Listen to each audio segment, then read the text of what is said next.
ಚಿಂತೆ ಮಾಡಬೇಡ, ಏನು ಆಗುತ್ತದೆಯೋ ಒಳ್ಳೆಯದಕ್ಕಾಗಿಯೇ ಆಗುತ್ತದೆ. ಈ ಮಾತು ಕೇವಲ ಒಂದು ಸಮಾಧಾನದ ನುಡಿಯಲ್ಲ, ಇದೊಂದು ಗಹನವಾದ ತಾತ್ವಿಕ ಸತ್ಯ.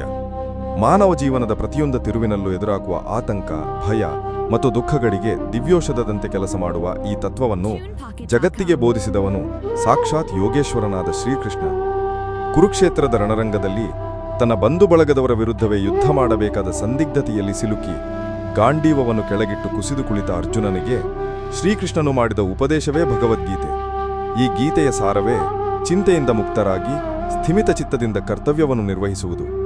ಈ ಪ್ರಬಂಧದಲ್ಲಿ ನಾವು ಚಿಂತೆಯ ಮೂಲ ಕಾರಣಗಳೇನು ಅಂದ್ರೆ ಸಮಸ್ಯೆ, ಮತ್ತು ಶ್ರೀಕೃಷ್ಣನ ಉಪದೇಶದ ಮೂಲಕ ಅದಕ್ಕೆ ಪರಿಹಾರವನ್ನು ಅಂದ್ರೆ ಉಪಾಯವನ್ನು ಹೇಗೆ ಕಂಡುಕೊಳ್ಳಬಹುದು ಎಂಬುದನ್ನು ವಿವರವಾಗಿ ಚರ್ಚಿಸೋಣ. ಸಮಸ್ಯೆ. ಚಿಂತೆಯ ಮೂಲ ಯಾವುದು? ಮನುಷ್ಯ ಏಕೆ ಚಿಂತೆಗೀಡಾಗುತ್ತಾನೆ? ಶ್ರೀಕೃಷ್ಣನ ದೃಷ್ಟಿಯಲ್ಲಿ ಚಿಂತೆಯು ಅಜ್ಞಾನದಿಂದ ಹುಟ್ಟುತ್ತದೆ. ಈ ಅಜ್ಞಾನವು ಹಲವು ರೂಪಗಳಲ್ಲಿ ನಮ್ಮನ್ನು ಕಾಡುತ್ತದೆ. 1. ಮೋಹ ಮತ್ತು ಆಸಕ್ತಿ, ಅಟ್ಯಾಚ್ಮೆಂಟ್. ಚಿಂತೆಯ ಅತಿದೊಡ್ಡ ಕಾರಣವೆಂದರೆ ನನ್ನದು ಎಂಬ ಮಮಕಾರ. ನನ್ನ ದೇಹ, ನನ್ನ ಕುಟುಂಬ, ನನ್ನ ಸಂಪತ್ತು, ನನ್ನ ಕೀರ್ತಿ ಇವುಗಳ ಮೇಲೆ ನಾವು ಇಟ್ಟುಕೊಂಡಿರುವ ಅತಿಯಾದ ಆಸಕ್ತಿಯೇ ದುಃಖಕ್ಕೆ ಮೂಲ. ಅರ್ಜುನನ ಸಮಸ್ಯೆಯೂ ಇದೇ ಆಗಿತ್ತು. ಇವರೆಲ್ಲ ನನ್ನವರು, ಇವರನ್ನು ನಾನು ಹೇಗೆ ಕೊಲ್ಲಲಿ ಎಂಬ ಮೋಹವೇ ಅವನನ್ನು ಕರ್ತವ್ಯದಿಂದ ವಿಮುಖನನ್ನಾಗಿಸಿತ್ತು. ನಾವು ಯಾವುದನ್ನಾದರೂ ಅತಿಯಾಗಿ ಹಚ್ಚಿಕೊಂಡಾಗ ಅದನ್ನು ಕಳೆದುಕೊಳ್ಳುವ ಭಯ ನಮ್ಮನ್ನು ಸದಾ ಕಾಡುತ್ತದೆ. ಈ ಭಯವೇ ಚಿಂತೆಯಾಗಿ ಪರಿವರ್ತನೆಯಾಗುತ್ತದೆ. 2.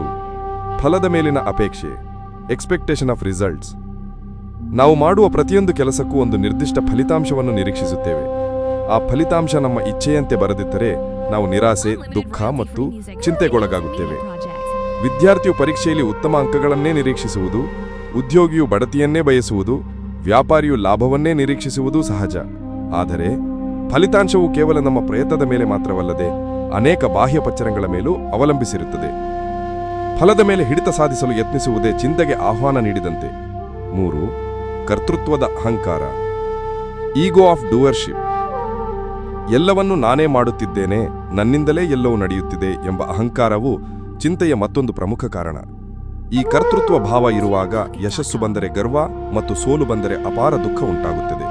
ವಾಸ್ತವದಲ್ಲಿ ಜಗತ್ತಿನ ಯಾವುದೇ ಘಟನೆಗೆ ನಾವು ಕೇವಲ ಒಂದು ನಿಮಿತ್ತ ಮಾತ್ರ. ನಮ್ಮ ಹಿಡಿತವನ್ನು ಮೀರಿದ ಒಂದು ದೊಡ್ಡ ಶಕ್ತಿ ಈ ಜಗತ್ತನ್ನು ನಡೆಸುತ್ತಿದೆ ಎಂಬುದನ್ನು ಮರೆತಾಗ ನಾವು ಅನಗತ್ಯ ಹೊರೆಗಳನ್ನು ನಮ್ಮ ತಲೆ ಮೇಲೆ ಹೊತ್ತುಕೊಂಡು ಚಿಂತಿಸುತ್ತೇವೆ. 4. ಭವಿಷ್ಯದ ಬಗ್ಗೆ ಭಯ ಮತ್ತು ಗತಕಾಲದ ಬಗ್ಗೆ ಪಶ್ಚಾತ್ತಾಪ.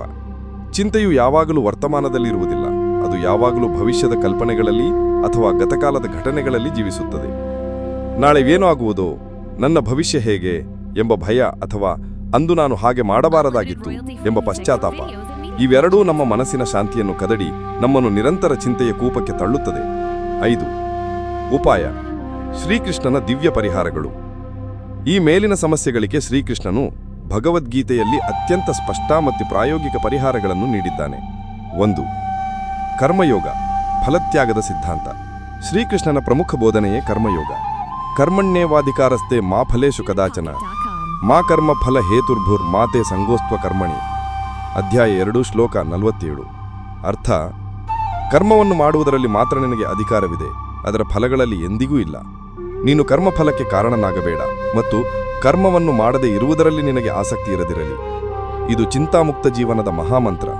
ನಮ್ಮ ಕರ್ತವ್ಯವನ್ನು ಶ್ರದ್ಧೆ, ಪ್ರಾಮಾಣಿಕತೆ ಮತ್ತು ಪೂರ್ಣ ಸಾಮರ್ಥ್ಯದಿಂದ ಮಾಡಬೇಕು. ಆದರೆ ಅದರ ಫಲಿತಾಂಶ ಏನಾಗುತ್ತದೆ ಎಂಬುದರ ಬಗ್ಗೆ ಚಿಂತಿಸಬಾರದು.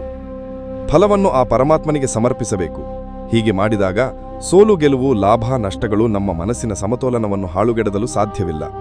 ನಾವು ಕೇವಲ ನಮ್ಮ ಪ್ರಯತ್ನಕ್ಕೆ ಜವಾಬ್ದಾರಿ, ಫಲಿತಾಂಶಕ್ಕೆ ಅಲ್ಲ ಎಂಬ ಅರಿವು ಬಂದಾಗ ಚಿಂತೆ ತಾನಾಗೇ ದೂರವಾಗುತ್ತದೆ. 2. ಆತ್ಮಜ್ಞಾನ, ದೇಹ ಮತ್ತು ಆತ್ಮದ ಅರಿವು. ಅರ್ಜುನನ ಮೋಹವನ್ನು ದೂರ ಮಾಡಲು ಶ್ರೀಕೃಷ್ಣನು ಆತ್ಮದ ಸ್ವರೂಪವನ್ನು ವಿವರಿಸುತ್ತಾನೆ. ನೈನಂ ಛಿಂದಂತಿ ಶಸ್ತ್ರಾಣಿ ನೈನಂ ದಹತಿ ಪಾವಕಃ ನ ಚೈನಂ ಕ್ಲೇದಯಂತ್ಯಾಪೋ ನ ಶೋಷಯತಿ ಮಾರುತಃ. ಅಧ್ಯಾಯ 2 ಶ್ಲೋಕ 23. ಅರ್ಥ: ಆತ್ಮವನ್ನು ಶಸ್ತ್ರಗಳು ಕತ್ತರಿಸಲಾರವು, ಅಗ್ನಿಯು ಸುಡಲಾರದು, ನೀರು ನೆನೆಸಲಾರದು ಮತ್ತು ಗಾಳಿಯು ಒಣಗಿಸಲಾರದು. ನಾವೀ ನಶ್ವರವಾದ ದೇಹವಲ್ಲ, ನಾವು ಆ ಅವಿನಾಶಿಯಾದ ಶಾಶ್ವತವಾದ ಆತ್ಮ ಎಂಬ ಅರಿವು ಮೂಡಿದಾಗ ಸಾವು, ನಷ್ಟ ಮತ್ತು ವಿಯೋಗದ ಭಯವು ಕಡಿಮೆಯಾಗುತ್ತದೆ. ಯಾವುದು ನಮ್ಮದಲ್ಲವೋ ಅದನ್ನು ಕಳೆದುಕೊಳ್ಳುವ ಭಯವೇಕೆ ಎಂಬ ಜ್ಞಾನೋದಯವಾಗುತ್ತದೆ. ಜಗತ್ತಿನಲ್ಲಿ ಎಲ್ಲವೂ ಬದಲಾವಣೆಗೆ ಒಳಪಟ್ಟಿದೆ. ಹುಟ್ಟು, ಸಾವು, ಸಂಬಂಧಗಳು, ಸಂಪತ್ತು ಎಲ್ಲವೂ ಅಶಾಶ್ವತ. ಈ ಸತ್ಯವನ್ನು ಒಪ್ಪಿಕೊಂಡಾಗ ಏನು ಆಗುತ್ತದೆಯೋ ಅದು ಒಳ್ಳೆಯದಕ್ಕಾಗಿಯೇ ಆಗುತ್ತದೆ ಎಂಬ ಭಾವನೆ ದೃಢವಾಗುತ್ತದೆ. ಒಂದು ಬಾಗಿಲು ಮುಚ್ಚಿದರೆ ಇನ್ನೊಂದು ಬಾಗಿಲು ತೆರೆಯುತ್ತದೆ ಎಂಬ ನಂಬಿಕೆ ಬರುತ್ತದೆ. 3. ಸಮತ್ವ ಬುದ್ಧಿ, ಸ್ಥಿತಪ್ರಜ್ಞನ ಲಕ್ಷಣ. ಶ್ರೀಕೃಷ್ಣನು ಸ್ಥಿತಪ್ರಜ್ಞ ಅಂದರೆ ಸ್ಥಿತಪ್ರಜ್ಞನ ಲಕ್ಷಣಗಳನ್ನು ವಿವರಿಸುತ್ತಾ ಸುಖ ದುಃಖಗಳಲ್ಲಿ, ಲಾಭ ನಷ್ಟಗಳಲ್ಲಿ, ಜಯ ಅಪಜಯಗಳಲ್ಲಿ ಸಮಾನವಾಗಿರುವ ಮನಸ್ಥಿತಿಯನ್ನು ಬೆಳೆಸಿಕೊಳ್ಳಲು ಹೇಳುತ್ತಾನೆ. ದುಃಖೇಶ್ವನುದ್ವಿಗ್ನಮನ ಸುಖೇಶು ವಿಗತ ಸ್ಪೃಹಃ ವೀತರಾಗಭಯ ಕ್ರೋಧ ಸ್ಥಿತ ಧೀರ್ಮುನಿರುಚ್ಯತೆ. ಅಧ್ಯಾಯ 2 ಶ್ಲೋಕ 56. ಅರ್ಥ: ದುಃಖಗಳು ಬಂದಾಗ ಕಳವಳಗೊಳ್ಳದ, ಸುಖಗಳು ಬಂದಾಗ ಹಿಗ್ಗದ, ಆಸಕ್ತಿ, ಭಯ ಮತ್ತು ಕ್ರೋಧಗಳಿಂದ ಮುಕ್ತನಾದವನೇ ಸ್ಥಿತಪ್ರಜ್ಞ. ಈ ಸಮತ್ವ ಬುದ್ಧಿಯನ್ನು ಬೆಳೆಸಿಕೊಂಡಾಗ ಜೀವನದ ಏರಿಳಿತಗಳು ನಮ್ಮನ್ನು ಬಾಧಿಸುವುದಿಲ್ಲ. ಪ್ರತಿಯೊಂದು ಘಟನೆಯನ್ನು ಸಾಕ್ಷೀಭಾವದಿಂದ ನೋಡಲು ಸಾಧ್ಯವಾಗುತ್ತದೆ.